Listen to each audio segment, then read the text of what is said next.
Halo teman-teman pecinta alam. Apa kabar semuanya? Semoga kalian dalam keadaan baik dan siap untuk petualangan baru. Hari ini, kita mau jalan-jalan ke Kalimantan, tepatnya ke perkebunan kelapa sawit. Kalimantan atau yang juga dikenal sebagai Borneo, adalah pulau yang sangat kaya akan keanekaragaman hayati. Siap-siap, karena kita akan bongkar beberapa fakta menarik yang mungkin belum kalian tahu. Fakta-fakta ini akan membuka mata kita tentang apa yang sebenarnya terjadi di balik industri sawit. Pertama, Kalimantan itu punya hutan hujan tropis yang super luas, salah satu yang terbesar di dunia. Hutan ini adalah rumah bagi ribuan spesies flora dan fauna yang unik. Tapi sayangnya, sebagian besar hutannya berubah jadi perkebunan sawit.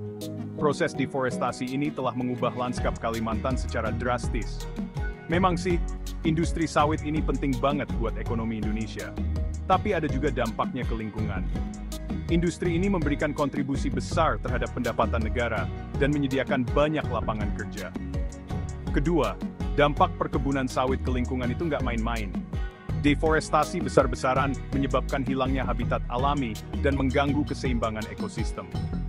Deforestasi alias penebangan hutan secara besar-besaran bikin habitat satwa liar kayak orangutan dan harimau terancam. Orangutan, yang merupakan spesies ikonik Kalimantan, kini berada di ambang kepunahan. Bahkan banyak spesies yang hampir punah karena kehilangan rumahnya. Kehilangan habitat ini juga mempengaruhi rantai makanan dan keseimbangan ekosistem secara keseluruhan. Ketiga, tapi ada juga sisi lain dari perkebunan sawit. Perkebunan ini membuka lapangan kerja buat banyak orang. Ribuan penduduk lokal mendapatkan penghidupan dari industri ini. Perkebunan ini membuka lapangan kerja buat banyak orang.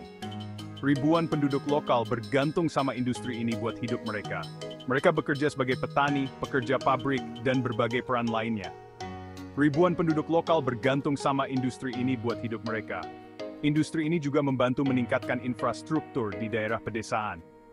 Nah, disinilah letak dilemanya. Gimana caranya menyeimbangkan antara menjaga lingkungan dan kebutuhan ekonomi? Ini adalah tantangan besar yang harus kita hadapi bersama.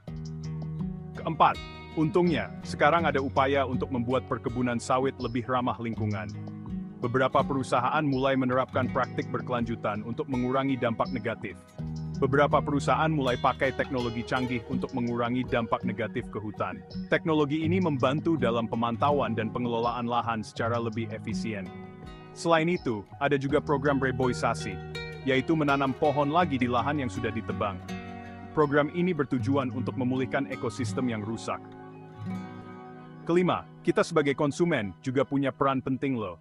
Dengan memilih produk yang pakai minyak sawit berkelanjutan, kita bisa ikut menjaga hutan Kalimantan.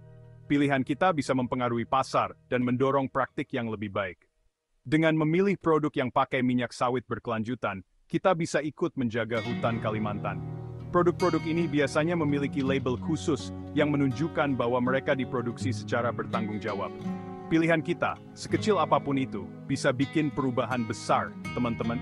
Setiap tindakan kecil kita bisa memberikan dampak positif yang signifikan. Nah, itu dia beberapa rahasia tentang perkebunan sawit di Kalimantan. Semoga informasi ini bisa membuka wawasan kita semua. Semoga informasi ini bisa bikin kita lebih sadar dan peduli sama lingkungan. Mari kita bersama-sama menjaga bumi kita. Terima kasih sudah nonton, sampai jumpa di video selanjutnya. Jangan lupa untuk terus mengikuti petualangan kita yang lain. Jangan lupa like, share, dan subscribe ya. Dukungan kalian sangat berarti bagi kami.